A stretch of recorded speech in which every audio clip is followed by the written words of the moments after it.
مساء الخير. مرحبا بالحضور الكريم. نفتتح أمسية عرض مسرحية مقبرة الأنتيغونات بقراءة عطرة لآيات من الذكر الحكيم يليها النشيد الوطني.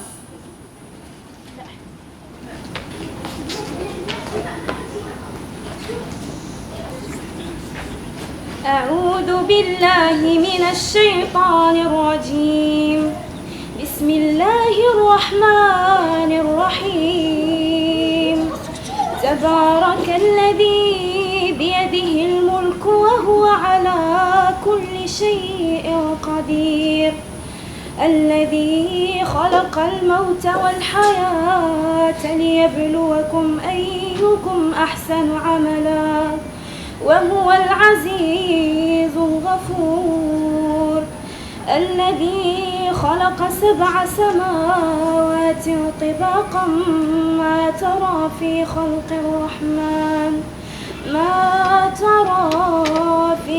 الرحمن من تفاوت، فارجع البصر هل ترى من فطور، ثم ارجع البصر كرتين ينقلب إليك البصر خاسئا وهو حسير.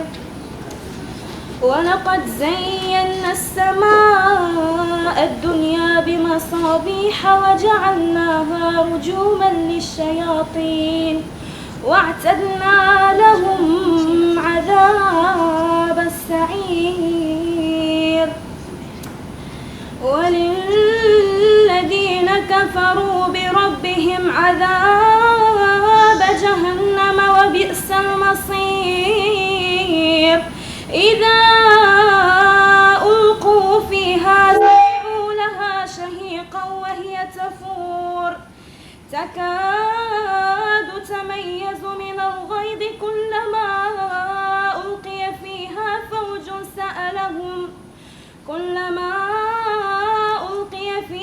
فوج سألهم خزنتها ألم يأتكم نذير؟ قالوا بلى قد جاءنا نذير فكذبنا وقلنا ما نزل الله من شيء إن أنتم إلا في ضلال كبير. وقالوا لو كنا نسمع أو نعقل ما كنا في أصحاب السعير، فاعترفوا بذنبهم فسحقا لأصحاب السعير. إن الذين يخشون ربهم بالغيب لهم مغفرة وأجر كبير. صدق الله.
المسرحية أن أقدم لكم مسرحية مقبرة الأنتيغونات، والمستوحاة من تراجيديا أنتيغون الشهيرة لسوفوكليس. للاشتغال على هذا العمل خضنا تجارب أداء وورشات عدة تراوحت بين مناقشة نص المسرحية والتدرب على الأداء المسرحي، بما في ذلك التمارين الجسدية والذهنية. التمارين كانت مجهدة لصقل الأداء فوق الخشبة وتقديم عرض جيد، لا سيما أننا جميعا لم يسبق لنا العمل على نص مسرحي بهذا الشكل. هذا النص خارج من رحم المجتمع، يتحدث عن معاناة نصف المجتمع أي المرأة، ونحن بصفتنا نساء المستقبل أثرنا أن نختار معالجة مختلفة للنص الأصلي لأنتيغون تناسب الهموم والمشاكل التي تعاني منها المرأة المغربية، وتكون بمثابة رسالة أو صرخة نوجهها للمجتمع بطريقتنا وبإمكانيتنا المتواضعة طبعا. بالنسبة لنا، طالما كانت أنتيغون مرتبطة بنص مسرحي مندرج في المقرر المدرسي للسنة الأولى بكالوريا، ندرسها وفق معالجة محددة ورؤية معينة، لكن بعد نقاشات مطولة للنص وللسيناريو الجديد أصبحت لنا رؤية مختلفة لوضع أنتيغون ولوضعنا نحن كفتيات ونساء مستقبلا في مجتمعنا وعاداتنا وتقاليدنا. أنتيغون الآن هي جزء من وعينا بمحيطنا ودافع لنا لتحسين ظروف عيش المرأة المغربية. طبعا وكأي عمل جماعي فقد تضافرت العديد من الجهود لإخراج هذه المسرحية إلى النور، ولأن من لا يشكر الناس لا يشكر الله، فإننا نود أن نتوجه بالشكر الجزيل والامتنان العميق للأستاذة ملكة الدخش التي منحتنا من وقتها وجهدها وعطفها الأمومي الشيء الكثير، ولم تبخل علينا يوما بنصائحها ودعمها حتى نتألق باليوم الموعود. تعجز الكلمات عن إيفائها حقها من الشكر، فلولاها لما كنا على خشبة المسرح هذا اليوم. الأستاذ جهاد فوزي كرلاوي دينامو المشهور وقلبها النابض والعاصف المحرك لكل حلقات المشروع. شكرا لأنك منحتنا فرصة الانفتاح على عوالم أخرى واكتساب خبرات جديدة خارج ما كنا نتعلمه منك في القسم.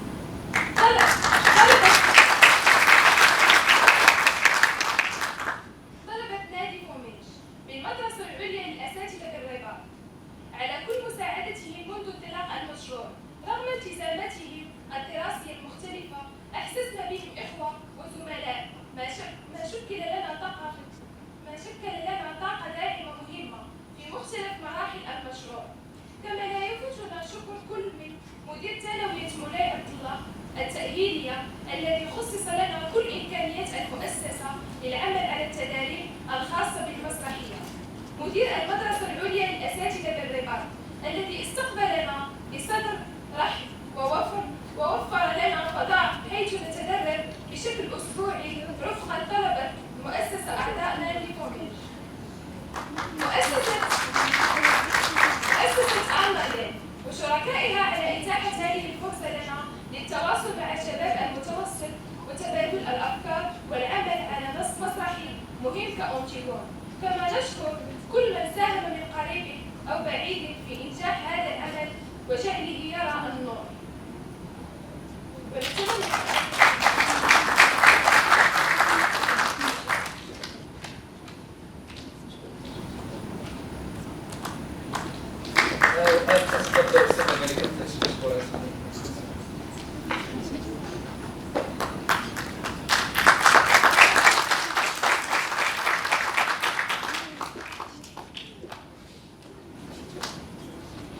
السلام عليكم ورحمة الله تعالى. نحن اللي كنقراو كنقدروا تسمعوني بلا ميكرو وقيلا تسمعوني بلا ميكرو ولا لا؟ السلام عليكم ورحمة الله تعالى وبركاته. شرف كبير ليا بزاف أنني نكون واقفة معكم في هذه المعرض هذا الشيء. أول حاجة كنبدا بها كنعتذر الاعتذار اللي هو عميق وصريح على التأخير اللي درناه في بداية الحفل. هذا الحفل الاول ديالنا اللي كنديرو مع الطلبه ديالنا، المسرحيه الاولى اللي كنديروها مع طالبات المعهود ديال المسرح. اول مره كنخرجوها من خارج المدرسه العليا الاساسيه ولا من خارج الثانويه، نقدموها في واحد الفضاء اللي هو تكرموا به لنا الزملاء ديال الاكاديميه الله يجزيهم بخير كاملين. بالتالي طبيعي ان يطرحوا واحد المجموعه ديال التاثرات اللي حاجتوا معنا وكنشكركم على الصبر ديالكم. كنشكر الطالبات، كنبدا بغي نبدا الشكر الطالبات والاستراتيجيات في المشروع ديالنا. هذا مشروع بدا كفكره انها بغات تقرب واحد المجموعه ديال الشباب ديال البحر الابيض المتوسط، يعني هو الاساس ديال الفكره بحال اللي غادي نشوفوا من بعد في واحد التيزر واحد الفيديو صغير كيوريكم مجموعه ديال الشباب اللي شاركوا في هذه المسرحيه هذه. وكانت فرصه ان الطالبات ديال الجهات قدروا انهم يكونوا ضمن المشاركين في المشروع. طالبات رائعات، طالبات يعني اونجاجي، اللي فريمون خرجوا بواحد الطريقه اللي هي ملتزمات الى اقصى الحدود، مع العلم ان كان واحد النوع ديال التخوف كلوا بنات صغارات يلاه سيدي ما تعرف هذا. وعندنا بروجي هذا المشروع بدا تقريبا من شهر جوج كنا كنديروا لي ريبيتيسيون حتى اليوم، مازال كنديروا لي ريبيتيسيون البارح. بالتالي كتكون مع امتحانات واش يجي واش لا يجي. ساعات تبارك الله عليهم صراحه، يعني نجدد لهم الشكر ونجدد لهم التحيه يعني من هذا المنبر قدامكم، بانه واحد العمل كثير يعني مهم جدا. لكن واحد المجموعه ديال المتدخلين اللي لولاهم لما تم هذا العمل. كان اول شخص كان فعلا كنشكرو جزيل الشكر هو المدير ديال المدرسه العليا الاساتذه اللي مع الاساس ما يمكنش يحضر اليوم لان كان عنده وفاه الله يرحم ليه الاخ ديالو توفى البارح. بالتالي المفروض كان هو اللي كان غادي يحضر، ما قدرناش الجرأة باش يجي مدير مساعد كان عنده شي التزام في الجامعه. على كل حال قالوا لي انا كممثله المدرسه العليا بصفتي يعني المنسقه ديال الانشطه البارا اكاديميه، بالتالي يحسبوني انا كنخصصيتهم وكنشكركم على التوجه ديالكم. كنشكر ايضا طرف اخر اللي هو اساسي في هذا المشروع اللي ما يمكنش اللي كان يستحيل يتم بلا به، هو الاستاذ المدير ديال الثانويه التهيئه مولاي عبد الله، لان هو شريك اساسي في هذا المشروع. سواء عطى الفرصه للطالبات ديالو، عطى فرصه للاستاذه ديالو مع المدرسه العليا الاساتذه، ومن هنا ايضا الفضاء ديال المدرسه ديال الثانويه كان تسمح يعني داروا واحد المجموعه ديال التدابير. بالتالي هذه المساله هي اساسيه. وبغيت نوصل الشكر للاستاذه جهاد كرامي اللي فعلا كانت العمود الفقري صراحه، هي كانت العمود الفقري لهذا العمل. وكانت الا حنا ربما الكلوب ديالنا ناس الاستاذه الدقش كانت يعني لاستيغابور، يعني كانت يعني اتصلنا بالناس ديال اوروبا ودرنا الشراكه وقلنا بالكلوب وهذا، ولكن العمل الفعلي اللي يعني خلانا الموضوع ديالنا نشوفوا جميع هو الاستاذه جهاد كرامي الله يجزيها بخير.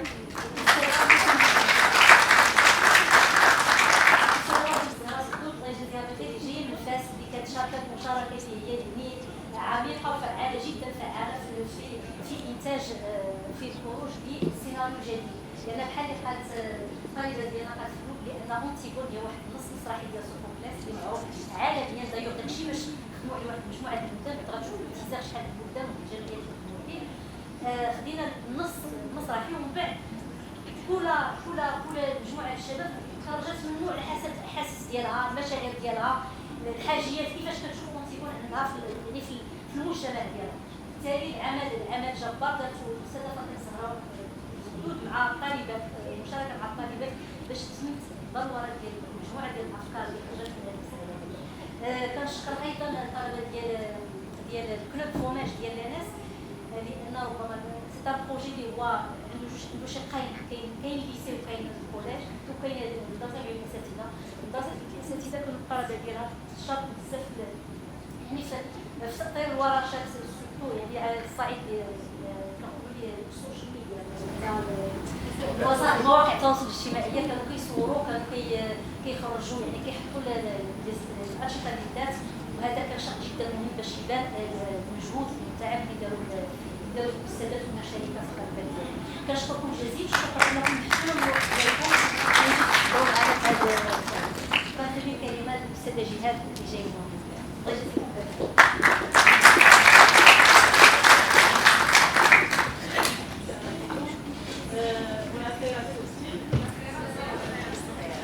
مرحبا بكم جميع الحاضرات والحاضرين. يسعدني في هذه الأمسية نقدم لكم مسرحية مقبرة أنتيغونات التي تندرج في إطار مشروع أنتيغون 2.0 الذي كما قالت الأستاذة يندرج في إطار هذا المشروع الذي أطلقته مؤسسة أرامين. هذا المشروع كيضم عدة فرق من دول البحر الأبيض المتوسط كما نشوفوا في الفيديو، وتهدف من خلاله إلى رفع التواصل. هذا المشروع هو أنه نديروا واحد الحلقة ديال التواصل بين ثقافات وحضارات الشعوب المتوسطية ونستغلوا الخبرات بين الشباب فيما يخص القضايا التي تهمهم خصوصا القضايا المرأة. هذا باعتماد طبيعة الحال المسرح وشخصية أنتيغون كمكون للاشتغال. في بداية العمل على المشروع قدمت تلميذات كان باسمها عبد الله تجارب أداء للحصول على أحد الأدوار، يعني لنا أن كاستينغ أو ديبي باش نختاروا الشخصية التلميذات اللي غادي يكملوا معنا المشوار هذه المسرحية. التجارب أبانت عن علو كعبهن ومواهبهن رغم أن معظمهن لم يستطعن خوض تجربة المسرح من قبل، يعني هذه تجربة أول تجربة لهم. فيما بعد انخرطنا في ورشات تحضيرية متعددة. كان الهدف من هذه الورشات أولا الهدف ديالنا أننا نناقشوا شخصية أنتيغون وعلاقتها بشباب المتوسط من حيث رأي المواضيع وحداثتها، خاصة وضعية المرأة المغربية داخل الفضاء المتوسطي مقارنة بالنموذج الذي تقدمه أنتيغون كشابة كما تعرفون ذات شخصية قوية وذات مبادئ. خلاصة هذا النقاش اللي كنا درناه في البداية كانت كتابة سيناريو يعني من اقتراح التلميذات يشمل كل الانشغالات التي تمس هذه التلميذات ابتداء كطفلة، فتيات، نساء، وكل وضعية التي تمثل بالنسبة لهن مشكلة يجب حلها. فيما بعد ركزنا على تطوير أداء مسرحي بعدة ورشات برحاب الأساتذة وبرحاب تلاميذ العلة.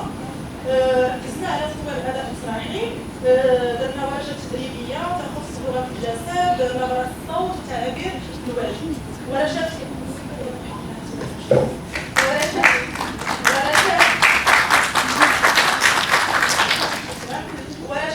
كان لها أثر كبير على التلميذات في تكوين شخصيتهم.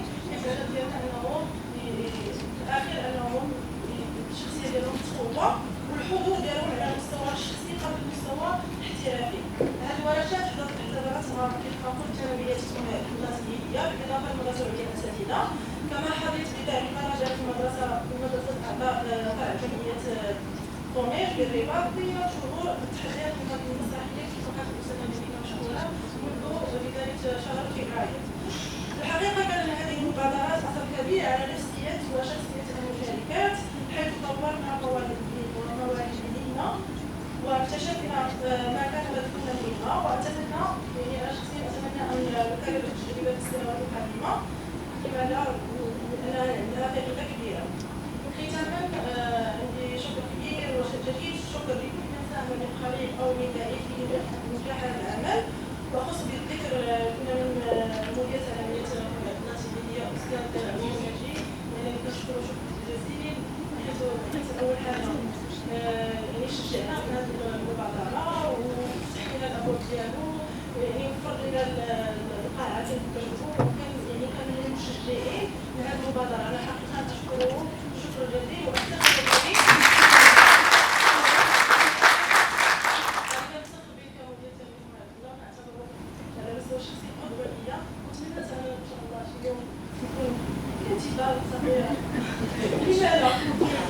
لماذا؟ إن شاء الله لأن حقا هو مسخرة لنا وفي الكتابات وفي يعني ماشي غير مدير يعني الشغل الإداري، ولكن غير تيشجعنا أننا نديرو هذه المبادرات الثقافية.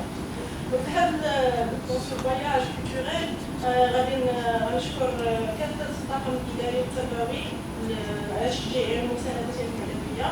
كنشكر زميلاتي وصديقاتي والاساتذه يشجعوني على هذه المبادره، والاستاذه اسماء تتعيط ليا كنشكرها بزاف، كنشكر جميع الاساتذه ما بغيتش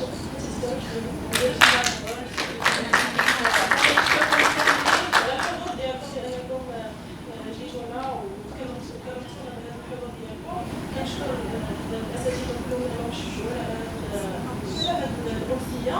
كنشكر المدير ديال المدرسه العليا الاساتذه، كنشكر نائبه المدير الاستاذه سميره الزيني لانها حقا عاونتنا، يعني كنا دائما الوقفه ديال لي ريبيتيسيون كتعاوننا كتعطينا المثال، يعني كنا كنتاخروا التدريب بعد المرات 7 ومساكن كيبقاو معنا حتى كنكملوا، حتى الحراس ديال المدرسه العليا الاساتذه اللي ساندونا بزاف وكنا عطاونا خبرنا صبروا لنا بالنا.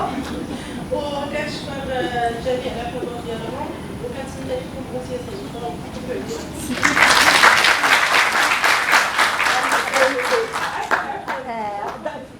شكرا جميل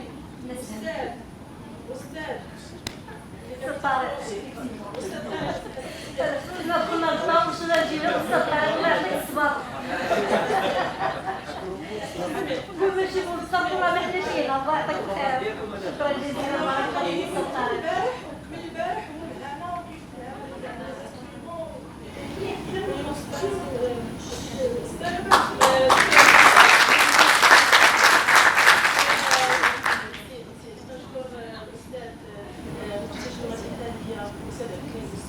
كنشكرو على الحضور ديالو،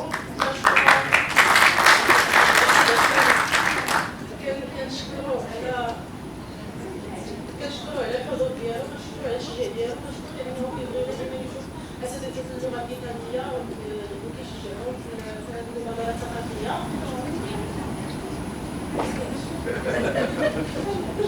السنه اكرام بوعيات الله يجزيها بخير. السنه اكرام بوعيات كنشكرها بزاف لانها عاونتنا باش نستافدوا من لاصال. كنشكر التلميذات ديالي اللي دابا هما سون دي لوغيا اللي كنشكرهم لانهم جاو.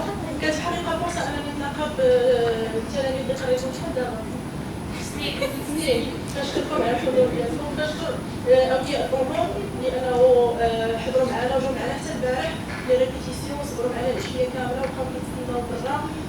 كنشكركم بزاف. غراتي ميلي.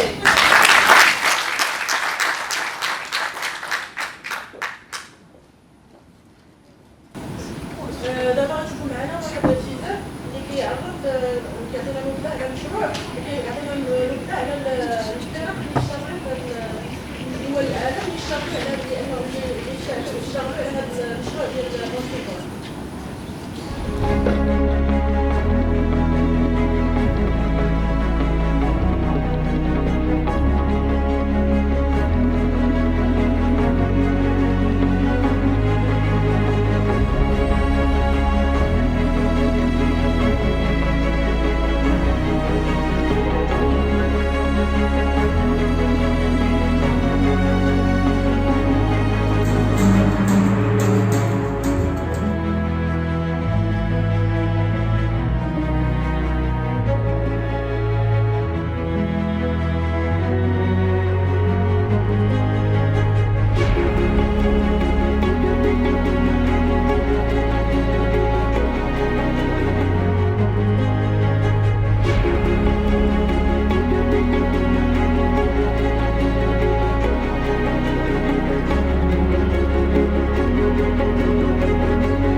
نحن الباقين على قيد الحياة من نسل أوديب.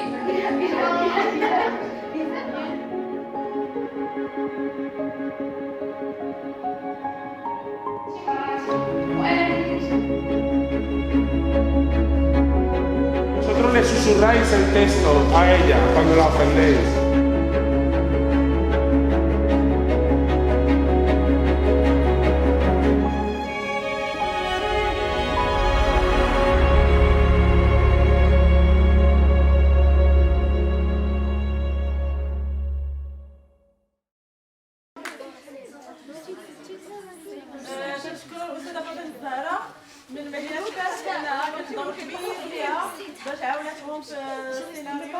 لانها كان دار واحد المجهود جبار، واخا كانت في فاس ولكن كانت دائما من شهر جوج كتعاونهم، وجات شحال من مره لفاس من الرباط باش تعاونهم، باش لي زاتيليي ديال الحركه سور سين، ديال الموفمون، ديال الثقه بالنفس سور سين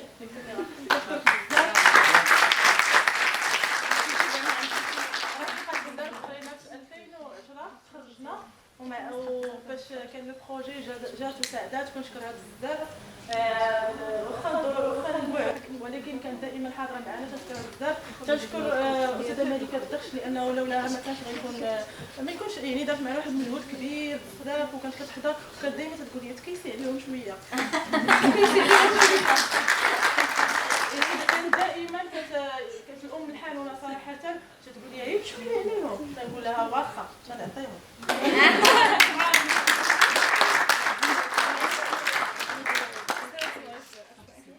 كنشكر الحضور الكريم، كنشكركم شكرا جزيلا. وكان نترجى من المدير ديال الثانويات مولاي عبد الله يعطينا كلمه قبل ما نختتموا، الله يجازيك بخير، لان لولاك ايضا ما كان هذا ليكون.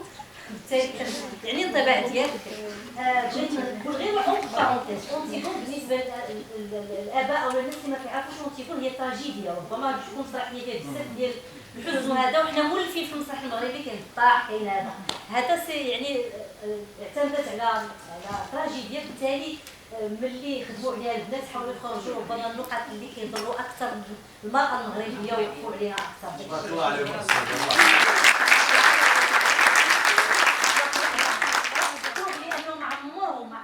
معمرهم داو المسرح وبداو في شهر جوج. الكلمه لك استاذي، تفضل. بارك الله فيك.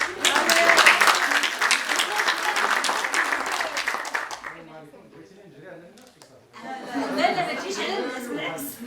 اولا غادي نعاود نقدم الشكر، وغادي ندير فاصله شيء ادرس، غادي ندير طلبه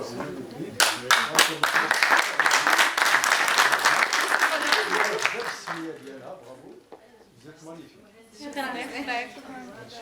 ومن بعد غادي نمشي للاستاذه جهاد كرامي، حتى هي غادي نكون تصفيق عليها وغادي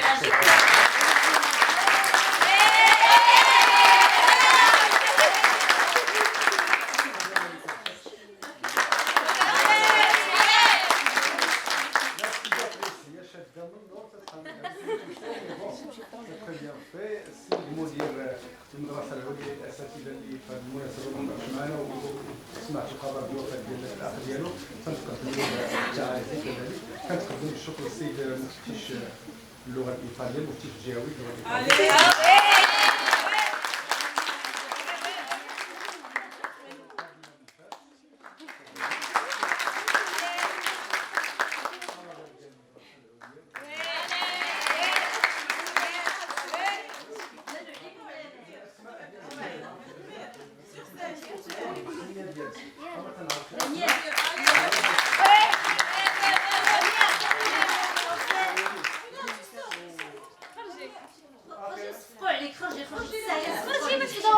كاين شي واحد الرحمن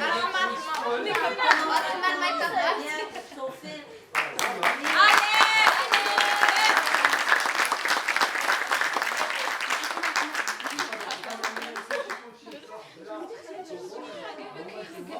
هذه فرصه من بعد نقدر لانكم حضرتوا الحاله دي، ما مشيتش شي بلاصه فيها المسرح هكذا الناس كيتفرجوا، دونك حنا غادي نتفرجوا.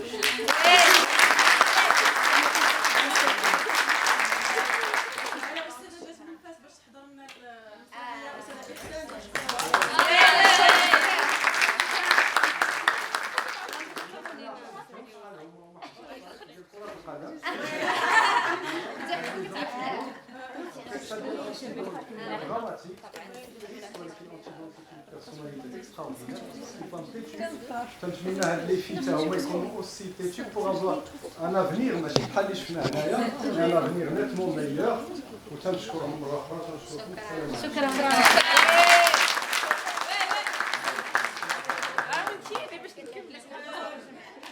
كلمه للسيد مفتش اللغه الايطاليه.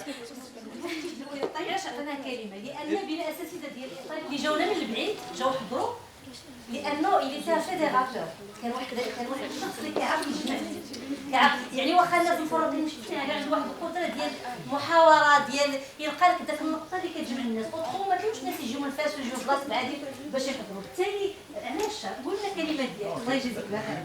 ايطاليا دونك كنشكركم على هذا العمل الكبير، عمل رائع حق، وانا كنعيش معكم وانتم كل واحد كيأدي الدور ديالو، كنت كنعيش حتى انا راه شويه ديال الجمعات حركات.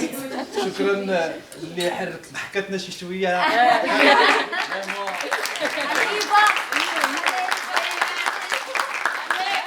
باش تكون اداء بحال هذا الشكل في اول مره، يعني كنترجى الله ان شاء الله يكون عندهم احسن بكثير ان شاء الله. ولما لا واحد النهار حتى باللغه الايطاليه باش نشوفكم ان شاء الله. شكرا للاستاذه جهاد الكرامي، تبارك الله عليها، تبارك الله عليها.